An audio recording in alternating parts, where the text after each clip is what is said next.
Apalagi di generasi sekarang, ibu-ibu sekarang lebih dekat dengan gadget kan daripada dengan anaknya sendiri. Anak mau nanya nih ya, misalnya, mah, ini apa gitu. Yakin nggak seorang ibu yang sedang pegang gadget, yakin nggak akan segera nengok dan jawab anaknya? Enggak. Anak nanya lagi. Pertanyaan pertama di skala suara 2 lah. Udah mulai naik nih oktavnya. Masih belum juga. Akhirnya ketiga kan anak butuh jawaban. Dan apa jawaban orang tua? Kamu tuh kurang ajar, kamu tuh berisik gitu kan. Bukan dijawab pertanyaannya. Jadi makanya anak sekarang makin parah daripada zaman kita. Alhamdulillah sudah hadir di tengah kita semuanya ada Dr. Randa Yuli Sulis Widiawati, Master Psikologi Psikolog. Ya. Alhamdulillah. Nggak salah saya nyebutnya ya. Insya Allah. Dokter. Alhamdulillah. Bu Yuli apa kabar? Alhamdulillah baik. Insya Allah. Teman-teman, saya tuh ya ngikutin konten-kontennya Bu Yuli baik di Instagram maupun di YouTube.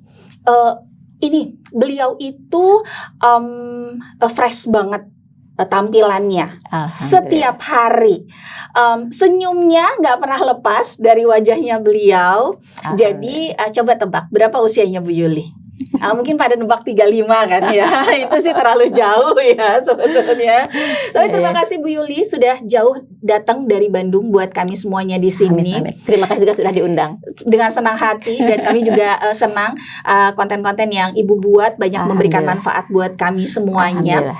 Dan karena kita berdua hari ini adalah sama-sama perempuan, kita kan banyak bicara tentang hal yang kaitannya dengan dunia perempuan. Ya. Kalau orang tuh sekarang banyak bilang gini, laki-laki tidak bicara, ya. Jadi perempuan tuh selalu dikonotasikan sebagai makhluk yang paling cerewet di muka bumi ini, yang nggak pernah bisa diam lisannya, dan sementara laki-laki sulit untuk mengungkapkan rasa. Tapi padahal dalam beberapa kasus malah perempuan itu sulit untuk menyampaikan isi hatinya ya. Salah satu sulit menyampaikan isi hatinya itu kalau ditanya pengen makan apa, terserah. Itu berarti susah dong mau bilang dia mau apa. Bu Yuli boleh dong kasih kami dulu pondasi di awal. Sebetulnya apa sih yang membuat secara psikologi perempuan ini tuh agak sulit untuk menyampaikan unek-unek isi kepalanya, tidak hanya kepada suami, istri, anak, atau pokoknya siapapun lah yang ada di sekitarnya. Ya, bismillah. Sepengetahuan saya, ya, entah dari ilmu ataupun dari pengalaman, ini terutama yang mematangkan saya menurut saya, karena kan berhadapan dengan klien bagaimanapun kan, terasa banget apa yang dikatakan dalam teori, gitu kan, bahwa pola asuh orang tua kita. Dan mungkin kita juga masih nih gitu ya, yang seperti kurang memberikan kesempatan untuk menyatakan diri. Ya, teorinya bilangnya asertif gitu kan, menyatakan diri. Lebih seringnya kan kalau misalnya anak ingin sesuatu atau menyatakan perasaan, mah aku lagi sedih, mah aku lagi marah, aku kecewa, itu jarang didengar. Walaupun tidak ekspresif, tidak didengar, tapi misalnya baru, mah teman aku gini, udahlah ngalah aja deh. Nah kan kayak gitu ya, gitu kan. Atau makan, mah nggak mau makan ini, udah mama masaknya itu. Kenapa tidak digali lagi? Oh lagi nggak mau ini, mau yang apa dok? Mau ayam, mau sate, dengerin dulu aja. Belum tentu bisa dilakukan, tapi dengerin dulu. Oh, kalau gitu ayam sate saat ini belum ada, yang ada telur atau ikan. Ini aja dulu. Tidak harus dituruti, tapi dengar. Nah, ketika sering pengalaman dari kecil tidak didengar, akhirnya ada kesimpulan di dalam diri anak, percuma. Bilang juga, ngaku juga, lama-lama bahkan anak tidak bisa apa-apa kan. Ini ya, udah iya aja. Gitu. Nah, efeknya tidak berhenti di rumah kan, di sekolah. Apalagi, saya mumpung ingat, alhamdulillah, apalagi di generasi sekarang, ibu-ibu sekarang lebih dekat dengan gadget kan, daripada dengan anaknya sendiri. Anak mau nanya nih ya, misalnya gitu kan, anaknya, mah ini apa gitu, atau mah makan apa? Yakin nggak seorang ibu yang sedang pegang gadget, yakin nggak akan segera nengok dan jawab anaknya? Enggak. Anak nanya lagi. Pertanyaan pertama di skala suara 2 lah. Udah mulai naik nih oktavnya. Naik kan. masih belum juga. 3, akhirnya ketiga kan karena anak butuh jawaban. Sudah di puncak. Dan apa jawaban orang tua? Jawaban ibu, kamu tuh kurang ajar, kamu tuh berisik gitu kan. Bukan dijawab pertanyaannya. Jadi makanya anak sekarang makin parah daripada zaman kita. Kalau kita orang tua, ya saya terutama orang tua masih belum asik dengan yang lain-lain. Masih cukup lah, walaupun tidak cukup jelas gitu kan.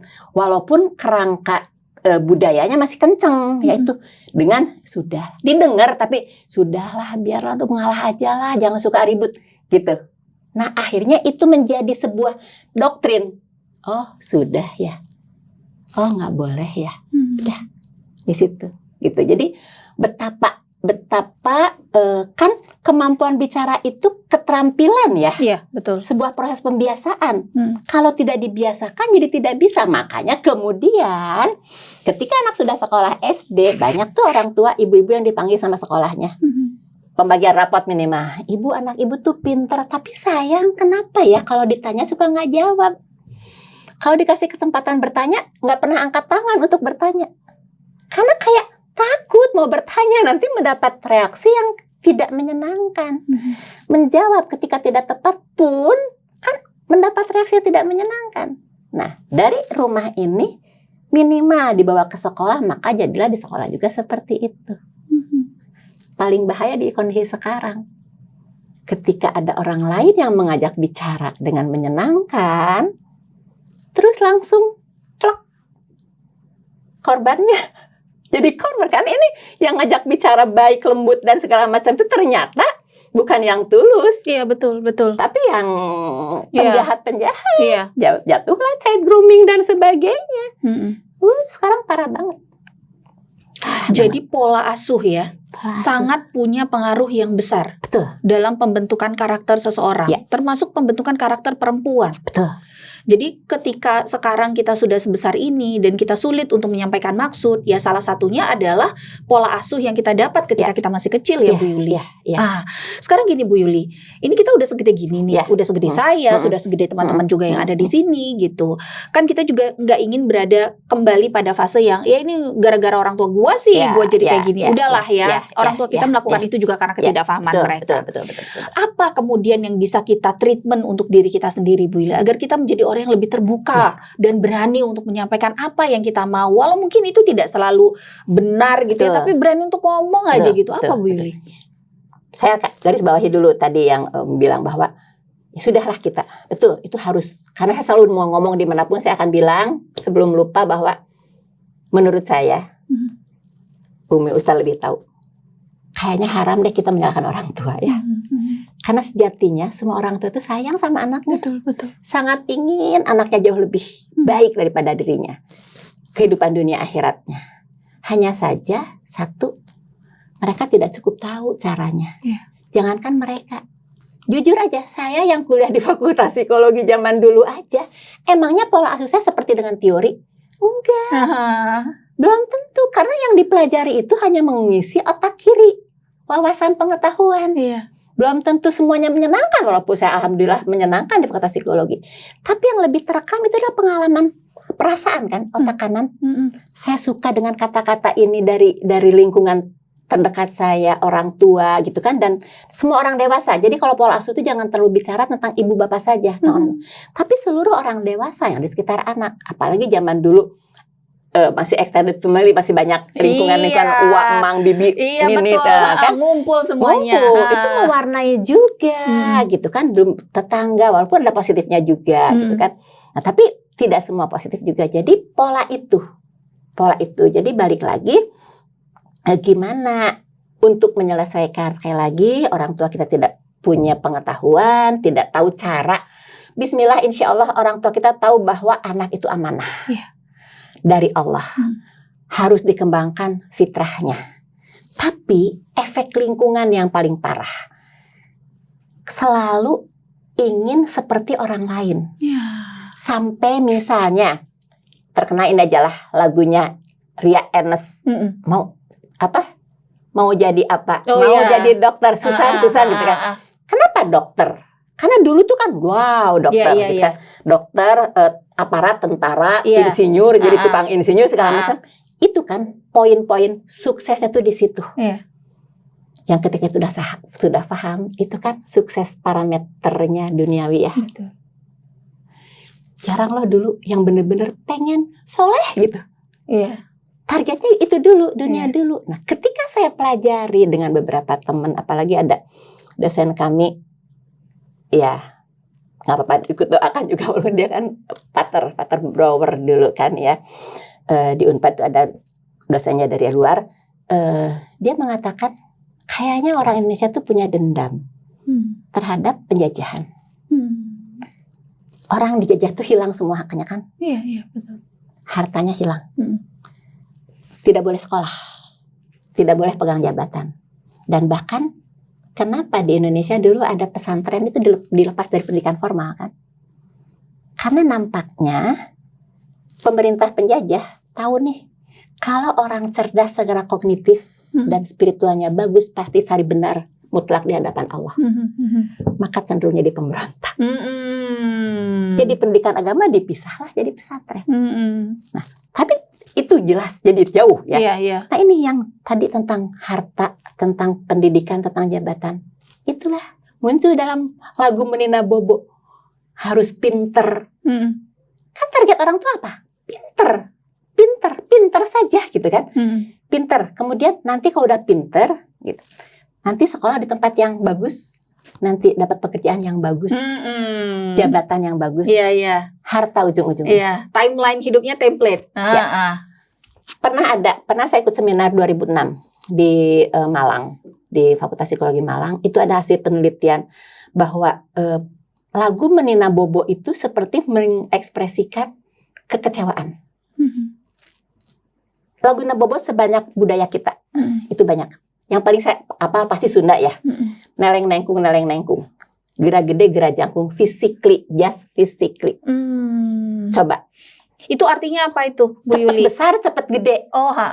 Ya. Jadi targetnya itu bangga orang tua kalau anaknya tuh bisa gendut. Bisa gede gitu kan. Nah, kenapa? Karena jadi ukuran kan, yang miskin kurus. Iya. Jadi kalau anak orang tua yang bisa ngasih makan sampai gendut gitu kan, itu bahagia. Siapa yang bahagia? Orang tua. Emang anak pernah aku gendut, aku lucu gak kan gitu kan. Nah gitu. Nah, cepat besar, cepat gede. Terus kemudian segera sekolah ke Bandung. Karena dulu Jawa Barat pendidikan tinggi cuma ada di Bandung, ITB, Unpad dan IKIP. Iya. Maka patokan orang sukses daerah se-Jawa Barat tuh kalau bisa sekolah ke Bandung. Jadi apa? Pendidikan. Iya. Selanjutnya geura makayakeun indung. Memberi. Iya. Makanya nggak heran kalau dulu kita sekolah hanya untuk pinter, lupa bahwa sekolah itu ibadah. Lupa. Padahal sedikit saja, ya saya bukan ustazah, tapi saya cukup insya Allah tahu doa belajar, ya kan? Robi zidni ilman, tambahi ilmuku. Iya. Dan tingkatkan kepahamanku. Karena hanya orang-orang yang paham atas ilmu yang dipelajari, maka akan mengubah perilaku. Sebanyak apapun ilmu yang kita pelajari, tanpa kita memahaminya, jadi kayak terbelah. Ilmu-ilmu, perilaku-perilaku.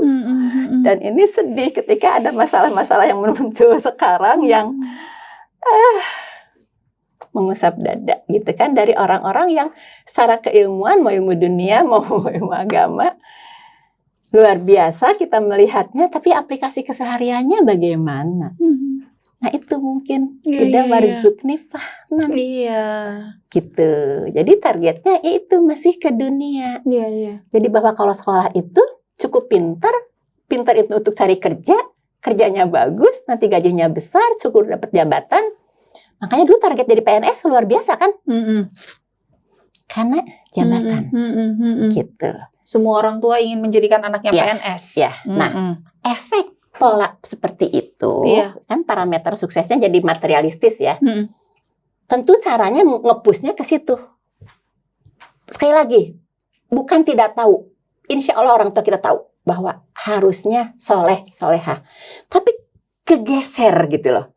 Dan karena geseran ini, karena tuntutan harapan, kan harusnya kita hidup sesuai harapan Allah ya. Tapi kenapa ternyata jadi harapan manusia lain? malu kalau sekolahnya nggak di sekolah favorit, malu kalau ini kan. Dan sama sekali orang dewasa sekarang, perempuan sekarang, kenapa nggak speak up? Karena malu dibilang apa sama orang lain. Padahal kalau kita mengikuti agama, peduli amat ya, yang penting benar di hadapan Allah.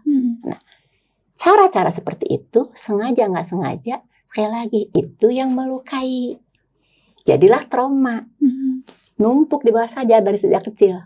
Tadi kan tidak pernah bisa bicara, padahal nggak enak, cuman iya deh itu kan satu titik tuh luka, terus kan. Dan bahkan dulu itu ya sampai sekarang masih lah ya. Ya, saya suka mencontohkan di sebuah sekolah remaja itu ketika anak sekarang SMP nggak pakai lip gloss aja, itu kan malu sekarang. Ya kan? Atau misalnya rambutnya nggak lurus kayak sunsilk, jadi masalah kan? Apa itu? Tuntutan masyarakat kan? Ini yang jadi, dan itu terluka, dan sengaja nggak sengaja sekali lagi lukanya numpuk di bawah sadar. Akhirnya traumatis, dan ini harus dibongkar. Ya, tidak cukup di releasing, healing, piknik, apa releasing sesaat.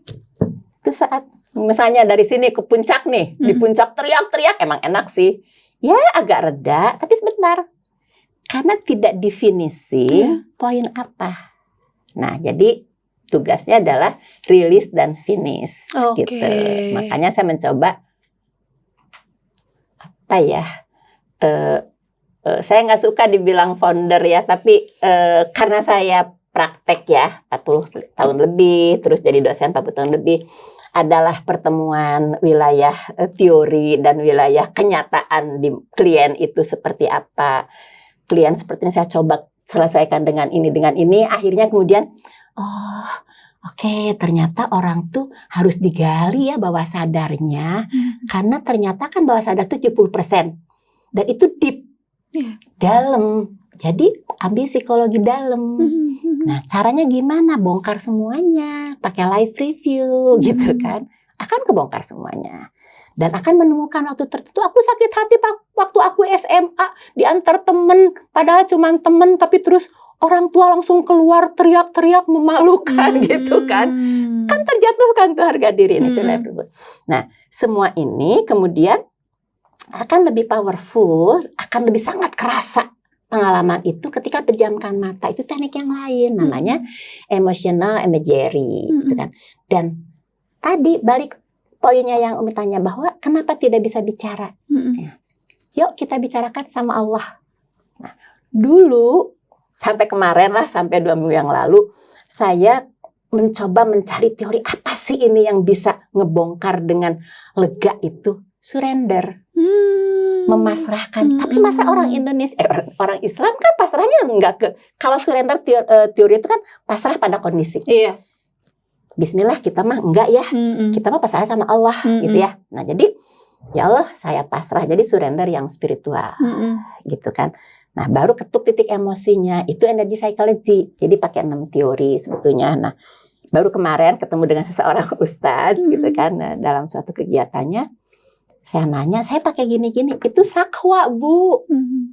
Jadi curahan hati sama Allah itu yang pas saya pakai teori dengan usaha payah menemukannya, ada dalam Quran. Allahu Akbar, sedih, terharu saya, Masya Allah. Allah begitu baik ya, gitu kan. Saya yang bodoh ini cuman meraba-raba, teorinya ini kali ya, gitu. Di gong kemarin, ya Allah, sakwa. Allahu Akbar, ternyata itu sudah ada di dalam Al-Quran. Makanya ketika Allah katakan Al-Quran itu adalah obat, ya betul-betul obat. Obat terapi jiwa, ya tazkiyatun nafs, itu semuanya kembali kepada Quran sebetulnya. Jadi antara ilmu dan Quran itu adalah hal yang sebetulnya bisa di-inline-kan. Sangat bisa di-inline-kan. Sangat. Nah, kembali ke pertanyaan tadi, bagaimana caranya agar wanita, perempuan seperti kita itu bisa mulai kembali bicara? Ternyata yang tadi Bu Yuli sampaikan, poinnya adalah keluar dari trauma dengan cara releasing and finishing. Kan itu ya, Betul, dua hal betul, itu tadi betul, gitu. betul. Ingin dapat lebih detailisasinya nih sebetulnya Bu Yuli. Cara rilisnya seperti apa, kemudian sampai kemudian ada di titik finish gitu. Karena ada orang yang ini Bu Yuli tidak sabar. Betul. Kita Betul. ini hidup di zaman yang serba instan. Betul. Gue pengen gue terapi hari ini, besok gue udah sembuh. Betul. Gitu. Betul. Jangan lama-lama Betul. gitu. Betul. Karena pertama terapi itu ngabisin biaya, Betul. ngabisin waktu, Betul. ngabisin tenaga. Betul. Apalagi ketika dia harus membongkar trauma, kan? Itu pasti capek, Betul. kan? Betul. Nah, apa yang bisa Bu Yuli berikan kepada kami soal releasing and finishing ini? Ya, yang dikatakan tadi itu betul sekali. Jadi kemudian ketika saya juga coba-coba kan dari 2006. Jujur saya pertama ketemu dengan chef dari Mas Faiz. Dan Mas Faiz waktu itu masih muda kan, seumur anak saya gitu kan. Ketemu terus, Mas yuk kembangkan bla bla bla bla gitu kan. Terus akhirnya Mas ini deep loh gini-gini, ayo ikut dengan saya. Ya ke dia, tapi Mas Faiz bilang ya ibu sendiri aja ya, orang sudah punya label kan susah ya gitu kan. Nah dengan itu saya masuk, oh ternyata teori ini bisa masuk gitu. Jadi sekali lagi sebagai psikolog, kalau sebagai psikolog yang konvensional tentu pakai konseling, ya kan, konseling. Dan rumusnya, teorinya konseling itu paling lama 1 jam, 45 menit sampai 1 jam. Sampai situ dulu. Poinnya adalah ini gitu kan. Saran coba perbaiki ini, berapa hari nanti kita ketemu lagi gitu ya. Nah, faktanya saya sering betul yang urgent, yang sudah dalam kondisi parah secara mental, secara fisik. Nah, dengan depth ini saya menemukan ternyata bukan cuma fisik yang saya tangani saat ini gitu kan. Bukan cuma mental tapi fisik juga. Bagaimana caranya? Tadi, karena butuh waktu, maka saya akan tanya manusia di 3 dimensi teh. Masa kini, masa lalu, masa yang datang. Oke. Saya sudah tidak lagi sebagai psikolog konvensional yang punya masalah apa gitu kan. Ternyata dari pengalaman, sekali lagi ini karena pengalaman ya, karena umur saya tua. Ditanya pengalaman tuh orang akan bicara tentang pengalaman, tentang pengetahuan, tentang kognitif. Nah, jadi panjang, habis tuh waktu. Mendingan gini, teh, lagi ngerasa apa nih saat ini? Jujur banyak yang bingung. Hah? Kok nggak tahu Bu? Aku bingung. Mendeskripsikan perasaannya aja juga masih. Aku mau bicara permasalahan saya. Oke, boleh ceritakan permasalahannya dan apa perasaan dalam masalah ini? Nggak tahu Bu, bingung. Nggak tahu, bingung. Kenapa? Jadi ada teori lagi nih muncul. Karena tadi anak-anak Indonesia tidak cukup dikembangkan kecerdasan emosi. Kan tadi bicara sedih nggak boleh. Nangis, udah jangan nangis, udah diam, udah diam. Mau marah, jangan marah. Aduh, ditekan semua emosinya. Semua. Ya. Bukan dikembangkan. Padahal yang fitrah dari Allah itu semua aspek psikologi kan, termasuk emosi. Kenapa nggak diberitahu, dikembangkan? Kecerdasannya kan 5 tahapannya. Memahami bahwa saya merasa sesuatu, saking tidak dikembangkan, ada orang yang tidak merasa tidak punya perasaan, teh. Gak tahu, aku merasa apa ya? Flat. Sementara manusia itu sangat identik dengan perasaan. Ya, yang membedakan manusia dengan makhluk lain. Tidak tahu, saya merasa aja tidak tahu, apalagi nama perasaannya. Bahwa saya sedang sedih, saya sedang marah, sedang terharu. Sedih dan terharu beda loh. Ya kan? Marah dengan kesel beda loh. Ini tidak. Level kedua. Level ketiga ekspresi. Karena ini tidak paham, jadi ekspresinya tidak tepat. Coba orang kita, ekspresi paling sering apa? Nangis. Iya, betul. Sedih nangis, marah nangis, kesel nangis. Kenapa? Saya suka bilang, dari praktek lagi, bukan teori yang saya dapat. Karena memang kayaknya nangis yang paling bisa diekspresikan. Nangis bisa di kamar, tutup pintu, tutup bantal, teriak-teriak, atau kamar mandi, keran dikencengin. Iya, betul. Pura-pura jebur-jebur, padahal nangis. Iya. Jadi kemampuannya ekspresi cuma nangis. Nah, yang ketiganya, kontrol. Emosi ini semua dikontrol. Tapi dikontrolnya oleh emosi. Dah. Nggak usah nangis, nggak usah marah, diam. atau oleh kognitif. Nggak usah marah lah, emang dia mah gitu, bla bla bla. Terlalu cepat ke situnya. Padahal silakan, kamu punya perasaan loh. Boleh kau bilang, sorry, kata-kata kamu bikin aku tersinggung loh. Aku sedih dengar kamu, kayak kamu sampai menghina aku ya. Boleh kau bilang gitu. Ada nggak? Jarang. Tidak asertif tadi. Sehingga problem solving emosi memang jadi tidak selesai. Nah, itu terbentuk di bawah sadar. Bawah sadar nih, Bu. Pengalaman-pengalaman masa lalu. Nah, ini tuh karena diabaikan sering gak tahu aku punya rasa apa-apa. Ditanya tuh gak tahu, gak punya rasa. Oke, kalau gitu coba cerita apa? Iya, apa ya ini yang paling dekat aja, yang paling dekat ya. Ada seorang perempuan, Masya Allah, kafah banget gitu ya.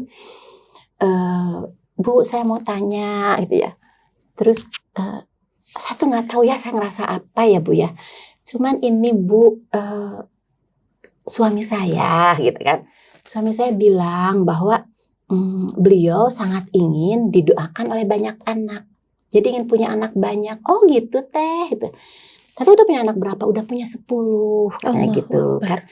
Terus ya tapi suami saya masih pengen punya anak lagi. Dan beliau bilang nggak tega kalau saya harus punya anak lagi. Oh terus gimana? Jadi beliau minta izin sama saya untuk menikah lagi. Ini masih beberapa waktu yang lalu nih. Oh, perasaan teteh gimana? Ya nggak tahu atau gimana ya Bu ya. Ya punten ya, beliau juga ustadz gitu kan. Dan saya kan harus taat ya Bu ya sama suami. Teh kayak teh salah datang deh. Jangan ke saya mau psikolog, ilmu agamanya cuma sedikit, aku bilang gitu kan. Mungkin datang ke ahlinya, ke ustadz. Sudah pernah tapi belum dapat jawaban juga gitu. Boleh nggak kalau kita dengarkan dulu hati kita? Teteh merasa apa? Nggak siap Bu. Saya nggak siap. Bahkan dia cerita bahwa ada salah satu istri Rasul yang pegang telur sampai mateng apa gimana tuh, dia cerita itu gitu kan. Nah apalagi saya Bu katanya. Oh ya coba bilang sama suami, nggak berani.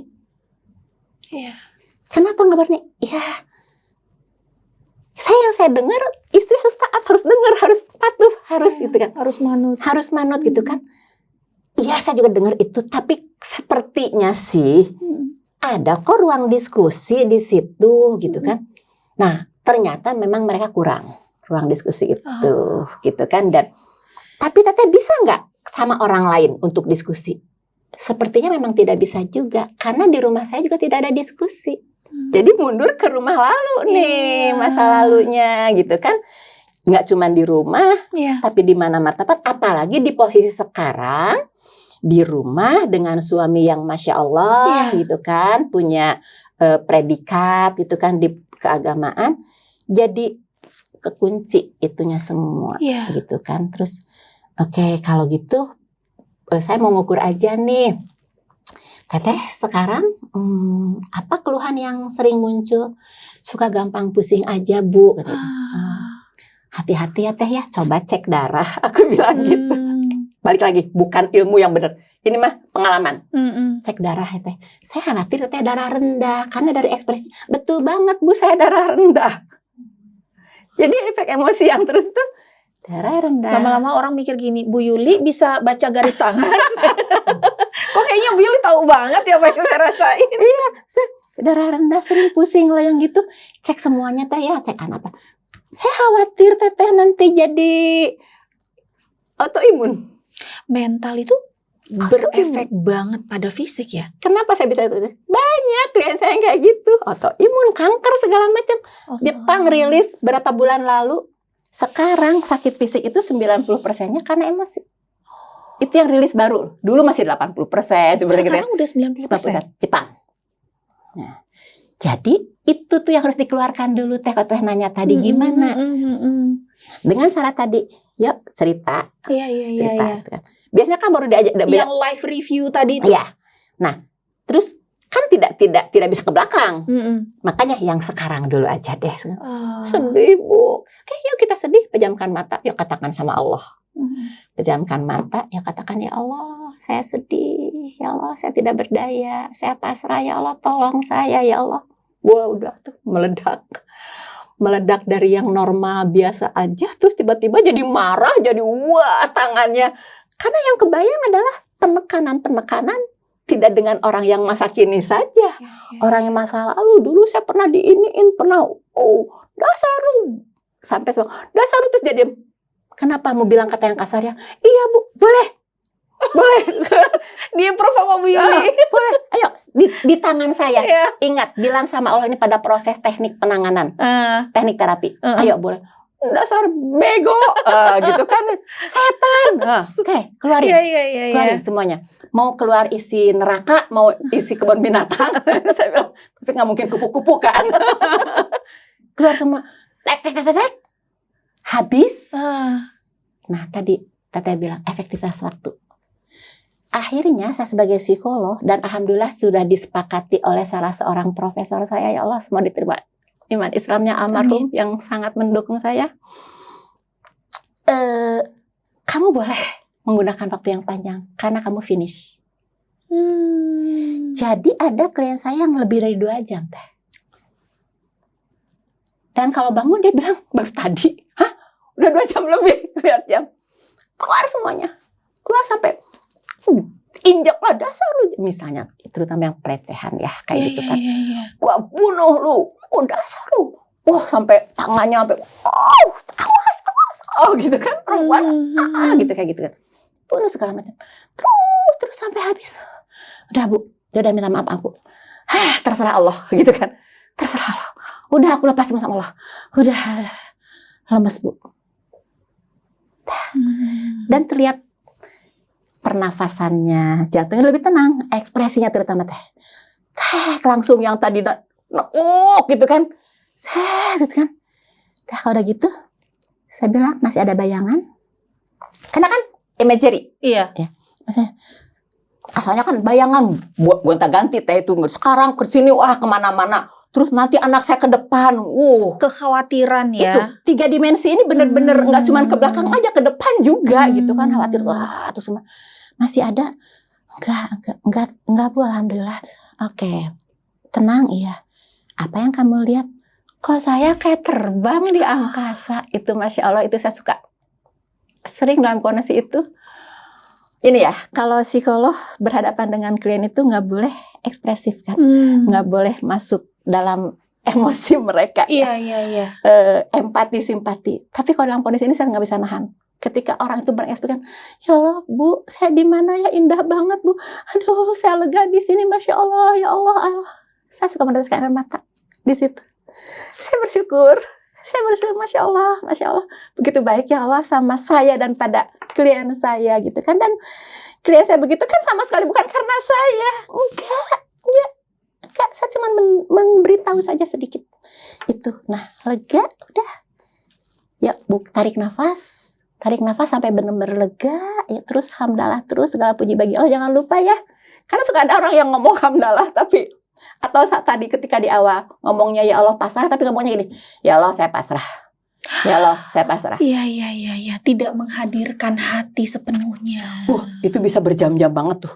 Untuk masuk, sampai akhirnya dia bilang gini, oke, kalau gitu kita ubah ya kalimatnya. Ya Allah, tolong bantu saya untuk mampu pasrah. Tolong, sampai terus. Nah, kalau udah dapat baru nangis. Karena sebelumnya kan kayak gak connect gitu. Nah, balik lagi kalau dia tuh udah lega tuh udah. Tolong selesai. Nah, tanya apa perasaannya, lega Bu. Lega. Mana paling lega? Nah, itu beda-beda tempat. Ada yang lega di kepala, ada yang kalau yang terlalu thinking di kepala, kok perasaan di sini gitu kan. Oke, ayo istirahat dulu. Nah, sudah tahu punya rencana apa? Biasanya kalau konseling kan saya yang psikolog. Iya. Tolong lakukan ini ya. Iya. Saya sama sekali tidak memberikan arahan apapun. Dari proses yang tadi terjadi, kemudian Teteh atau Bapak akan menyimpulkan apa?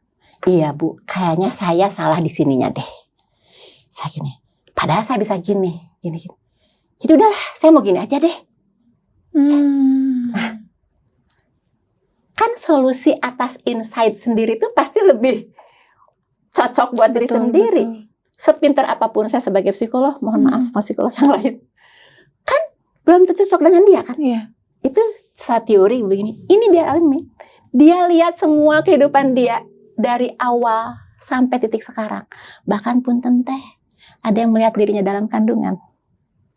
Bisa sampai sejauh itu Bu Yuli. Dan saya nggak tahu asalnya.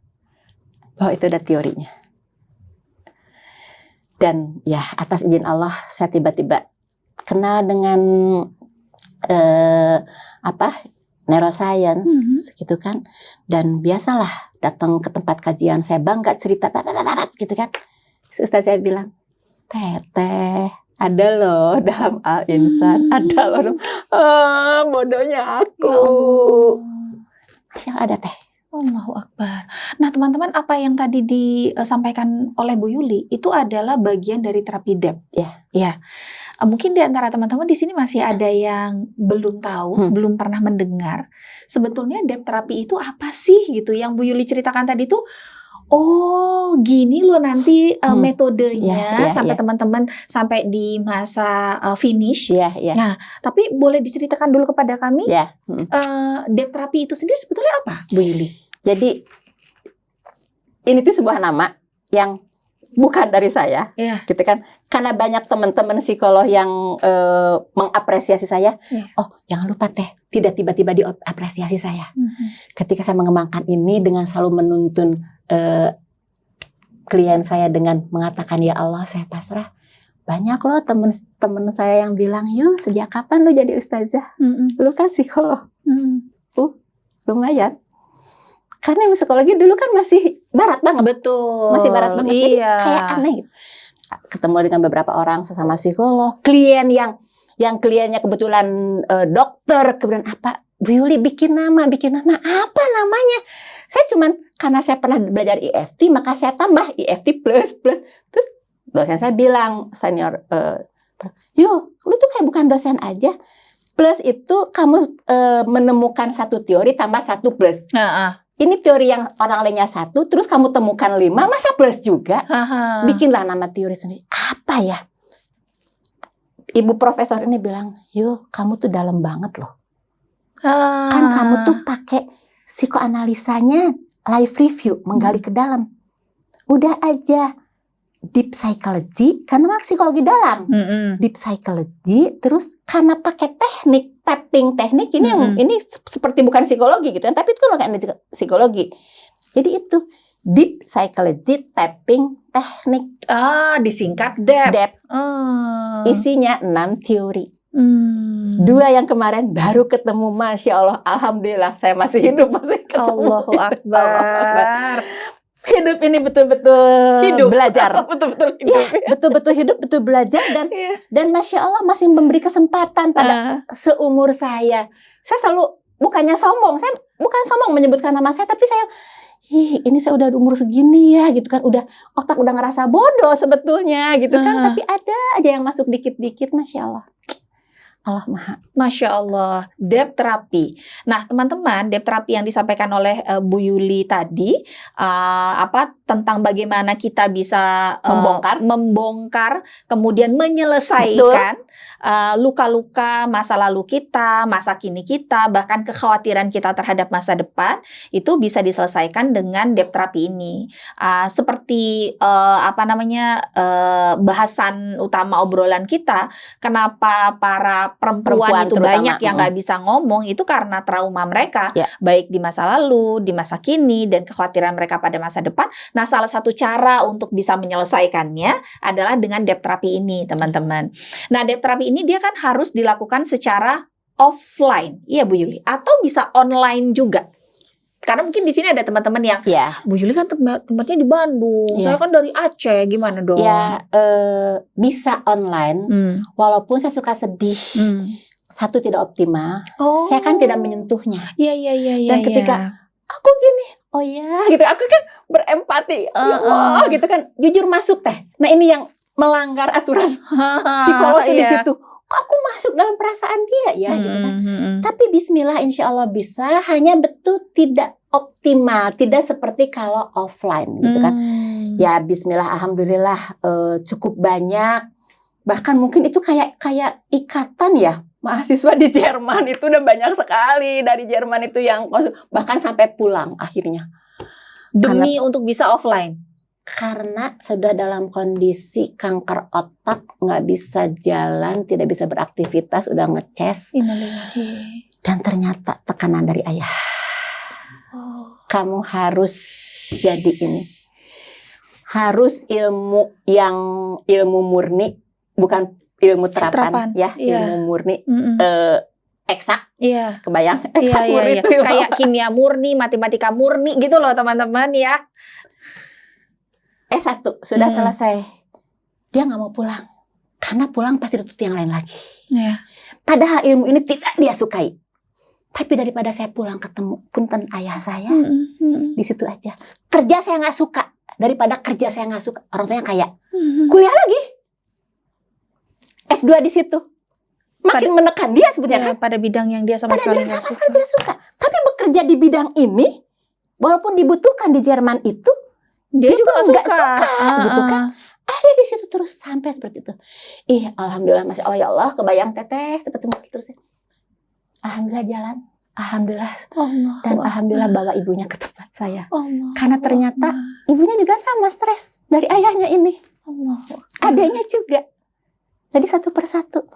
Sampai satu titik dia bilang ibu mau konsul, oh ya, terus datang siapa sih gitu kan ya, pakai jilbab, asalnya enggak, pakai jilbab jalan ibu gitu kan dia, ibu aku, terus saya nangis lagi. Dalam dunia psikologi ini ngelanggar lagi sebetulnya, karena saya syukur sama siapa lagi kalau bukan Allah gitu kan. Betul. Allah buat dia seperti ini gitu. Masya Allah. Gitu. Lewat jalan dep terapi. Ya yang dan semuanya sebetulnya online sekali lagi bisa. Tapi cuma memang nggak kurang efektif aja ya Bu Yuli. Senin kemarin jam 8. Saya ada online gitu. Saya ada online dan saya itu ya di situ dia kan cuma saya kasih tahu aja ketuk titik ini ya, titik ini gitu kan. Baru ketuk dikit udah muntah. Nah, karena emosi itu kan selain air mata juga emosi itu kan asam ya, jadi suka bikin lendir gitu kan. Jadi reaksinya sering muntah. Untuk saya bilang, teh udah siap tisu sama kresek, buat apa buka kresek? Siapa tahu butuh, saya bilang gitu kan. Benar, baru berapa ketukan, banyak. Saya lihat walaupun dari HP kelihatan kan. Ya Allah, ya terusin tuh teh sampai habis muntahnya ya. Oke, lanjut Bu, lanjut terusin terus gitu, muntah lagi. Si teteh ini tipenya bukan yang nangis, tapi yang muntah. Yang muntah gitu kan. Nah itu 1 jam lebih, tapi udah, ibu aku nggak kuat banget itu. Oke, pusing nggak? Enggak. Kelayangan nggak? Iya sedikit kelayangan. Oke, jangan mikir masalah, fokus kepada kelayangan. Bilang sama Allah, tetap bilang sama Allah. Ya Allah saya kelayangan, ya Allah saya kelayangan. Oke, terus sekarang buka mata pelan-pelan, digerakkan matanya untuk menghilangkan kelayangan gitu kan. Sembuh Bu. Aku padahal sering pusing banget, makan obat berhari-hari juga. Ini berapa menit cuman. Kan sekali lagi, pusing juga kan berpikiran. Yang tidak bisa diselesaikan, yang mentok. Nah sering kita suka sombong, dipaksa dipikirin ya. Betul. Padahal sekali lagi, saya cuma belajar, tidak cukup ini. Saya ketemu pada akhirnya, bener ya. Pasti bener sih ya, Allah mah, Tuhan mah. Quran mah pasti bener. Ketika ada masalah segera berinnalillahi kan? Iya betul. Menunjukkan bahwa kita tidak tahu apa-apa. Betul. Tapi apa yang kita lakukan seringnya? Innalillahi. Pusing terus. Tidak masuk innalillahi. Karena Bu Yuli, orang bilang perempuan itu adalah ras terkuat di muka bumi. Betul. Jadi paling kuat. Jadi ayo gua harus kuat nih, kuat. Apalagi selalu ada doktrin begitu ya, bahwa apalagi yang namanya ibu ya, dia harus jadi makhluk yang paling kuat di rumah. Suami sakit, anak sakit, satu ibu bisa ngurus, tapi satu ibu belum tentu bisa diurus sama seisi rumah. Betul. Itu jadi akhirnya bikin kita tuh sebagai perempuan kuat, harus kuat terus gitu. Kadang-kadang kita memaksa diri kita sampai di batas kewajarannya gitu. Padahal efeknya boleh ya. Sangat boleh, sangat untuk harus bilang, ya aku lemah ya Allah. Iya, itu sama Allah curhat. Sakwa, aduh, jadi senang saya ngomong itu. Dan ketika perempuan itu kuat, efek paling besarnya apa teh? Mengurus anaknya tidak cukup melibatkan rasa. Karena dia, iya kan? Iya. Kadang ketika misalnya anaknya nangis pengen, nah jangan nangis, tapi dia takut ikut nangis kalau gitu. Iya. Jadi mending, nggak apa-apa, kuat ya, yuk sama mama. Dipeluk sih sama, tapi yuk sama mama. Kemana-mana ekspresi. Iya. Karena tidak melibatkan rasa. Kalau melibatkan rasa hancur aku, lemah aku. Dan memang beneran lemah. Coba kalau perempuan sudah nangis itu kan terus jadi panjang tuh. Iya. Ya kan efeknya. Nah itu. Begitu juga dengan suami. Kepada suami kan, oke, nggak apa-apa. Walaupun suami juga sama. Suami-suami juga sering menahan diri untuk tidak bicara gitu ya. Betul. Tapi menahannya lebih dengan kognitif. Iya. Kalau kita rasa ditahan semuanya. Makanya satu, menjadi ibu-ibu yang secara mendidiknya itu bagus gitu ya, tertib gitu kan, tapi kurang melibatkan rasa sehingga efeknya kurang peka memberikan apresiasi secara rasa. Apresiasinya hebat, keren, ranking berapa, enggak, masya Allah, alhamdulillah anak mama, makasih ya, segala puji bagi Allah. Kan Allah dulu, baru yang lainnya. Nah, ibu-ibu yang kuat tuh pasti yang lain dulu. Hebat matematik 10. Gitu dong anak mama. Makhluk Allah. Iya betul. Jadi memang itulah yang sekarang ini menjadi banyak sekali PR buat kita ya teman-teman. Para perempuan yang seringkali cuek sama perasaan kita sendiri gitu. Padahal ternyata rasa itulah yang Allah titipkan kepada perempuan. Maka kenapa kita mendapat peran sebagai ummun warabatul bait? Betul. Ya Bu Yulia, karena harusnya kita melibatkan banyak rasa gitu.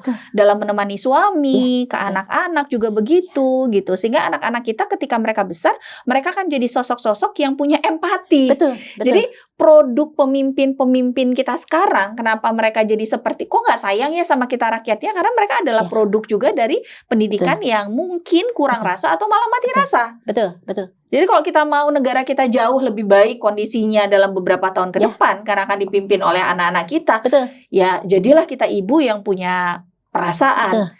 Walaupun nggak selalu pakai perasaan terus ya teman-teman, karena logika juga perlu bermain. Iya itu dia, logika juga perlu bermain di sana gitu. Tapi perlu ada rasa. Dan ternyata untuk bikin kita jadi bisa ngomong lagi teman-teman, ternyata selesaikan dulu nih masalah-masalah kita yang ada di masa lalu kita dengan diri kita sendiri. Nah salah satunya dengan depth therapy. Tadi Bu Yuli bilang yang terbaik adalah dengan offline ya. Mungkin ada teman-teman di sini yang masih daerah Jabodetabek, Bandung atau Jawa, bisa deh main ke Bandung ketemu sama Bu Yuli dan tim. Tapi kalau untuk saya yang jauh, teman-teman ternyata Bu Yuli tuh bikin buku kaitannya dengan terapi depth ya Bu Yuli betul. Judulnya apa Bu Yuli? Menggapai hidup bahagia dengan depth therapy. Nah Bu Yuli cerita dong tentang bukunya. Apakah buku ini akan bisa membuat kita secara mandiri bisa melakukan terapi ini di rumah? Kemudian di mana kalau pengen dapat buku ini? Oke, saya mau ini dulu tadi kata-kata teh yang perempuan terutama ibu harus punya rasa, karena satu hal, kita ibu itu adalah tempat pulang amal. Iya betul. Rumah, bahkan suami juga. Iya. Senjata yang kita punya yang Allah berikan adalah kita harus menyamankan. Peran ayah juga sama, tapi ayah bukan menyamankan. Ayah itu menenangkan.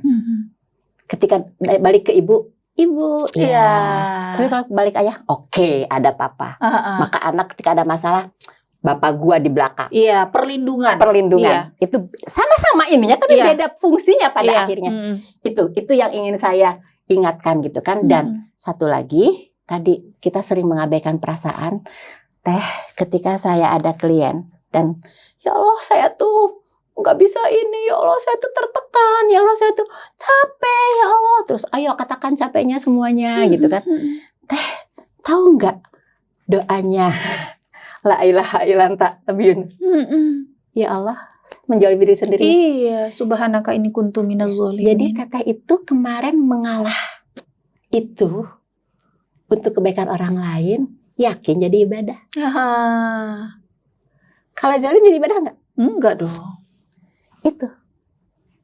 Jadi Allah juga tidak membolehkan kita menzalimi diri kita dengan mengabaikan perasaan kita, gitu kan? Dan masuk ke dalam untuk bahagia kan hidup itu harus dengan tenang, sakinah kan? Iya. Dan hemat saya ternyata sakinah mawaddah warohmah itu bukan untuk doa pernikahan saja, Iya. iya kan? Ketika kita kacau perasaan apapun itu tidak tenang, semuanya jadi amburadul. Iya. Maka tenangkan, keluarkan semuanya. Jadi ketika sudah keluar itu semua, tadi yang saya contohkan klien saya, enak, apa? Tenang, sakinah. Maka setelah itu rasakan. Saya suka ngecek ke klien-klien, apa sekarang? Iya Bu, berteman kayaknya lebih enak gitu. Mawadah kan saling berkasih sayang, ya kan? Apalagi di rumah warohmah dong. Iya. Bismillah insya Allah. Nah itu gitu. Jadi itu. Nah penjelasan buku itu bisa dibelinya di Yuli Depp Official. Instagram. Ya. Di Instagram, di TikTok, di semua platform lah. Saya kurang tahu karena saya mungkin cuma jadi pembicaranya aja ya. Saya gaptek jadi penulis buku. Biar yang jualan tim aja ya Bu Yuli. Gaptek gitu kan. Nah itu gitu kan. Dan bahkan saya juga sering dan ini juga teknik Depp tidak hanya untuk satu-satu, tapi bisa dimasalkan. Oh gitu. Ya, walaupun tidak sampai benar-benar finish ya, Iya. tapi minimal keangkat dulu ya. Salah satu yang akan kami lakukan tanggal 30 Mei di Masjid Al-Qasbah di Bandung. Ya, itu offline bisa dilakukan massal ya. Rame-rame. Ini yang baru yang akan gitu ya. Tapi contoh lain yang massal yang Masya Allah, kalau sudah gitu saya benar-benar ini mah Allah, kamu mayu, cuman apa sih gitu kan. Yang paling saya berkesan, masih terbayang di saya sekarang. Ketika kemarin 3 kali saya ke Aceh. Bencana. Pasca bencana ya. Masyarakat udah jelas, masyarakat. Yang paling menarik buat saya pikir, kan di rumah sakit itu tenaga medis iya. Perawat, dokter, ya mungkin salah ya, saya menduga bahwa mungkin dia lebih kuat, lebih apa ya. Ternyata jauh lebih meledak. RSUD di sana. Itu 150. Padahal pengennya mereka 600 bilang ke saya. Saya bilang kalau ruangannya masuk boleh. Karena mereka pikir duduknya bisa deket. Padahal harus segini kan jaraknya. Dan kakinya juga harus lurus. Kenapa? Takut jerat-jerat sana. Iya. Kan? Itu meledak teh. Kenapa? Yang dia bayangkan dah bencana. Itu kan lagi bertugas di rumah sakit, harus mengamankan pasien, bawa blankar. Aduh, aku capek tau. Aku mau. Jadi kebayang semua itu teh. Bayangkan tadi kan emergency. Iya. Aduh, aku capek. Aduh, pasienku meninggal ternyata. Trauma semua kan itu teh. Wah, itu. Sama yang menarik juga IBI, Ikatan Bidan Indonesia. Itu juga sama. Meledak. Kalau masyarakat di kebayang teh levelnya masyarakat gitu ya tentang kehidupan itu aja. Tapi ini dan sekolah, guru. Jadi kemarin poin yang paling itu oke, kalau saya ada rezeki lagi selesaikan 3 ini. Tidak mudah kan kesan. Masya Allah. Itu teh. Saya pernah sekali zaman masih ada ujian nasional UN. Iya. Kan itu UN itu wow. UN itu udah trauma nasional, stres nasional gitu kan ya. Pernah tuh Pemda Jabar Bandung kalau nggak salah ngadain di Pusdai. Itu sampai 1000 berapa orang. Kursi berapa yang pecah teh? Itu pesertanya anak SMA. Anak SMA.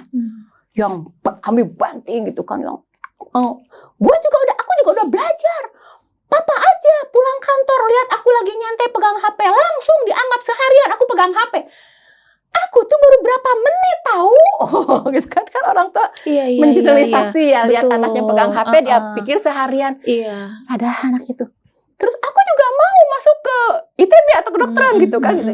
Tapi karena papa mama maksa aja aku mendingan enggak sekalian. Nah itu kan cara yang menekan itu kayak gitu. Iya. Itu zaman dulu tuh banyak banget ya. Ya kalau kebencanaan mah bismillah insya Allah selama Allah beri kesempatan, setelah Allah kesempatan semuanya ya, karena kan biaya juga tidak murah, saya perlu mengkolek gitu kan. Ya, bismillah di usia saya ternyata kemarin masih sudah uji coba 3 kali masih bisa saya jalan di becek-becek di apa, cuma masih dipegang gitu kan. Sudah dipegang, kalau dulu masih wah gitu kan. Gitu. Jadi sekali lagi online bisa, bahkan rame-rame juga bisa, dimasalkan bisa. Masya gitu. Allah. Ya.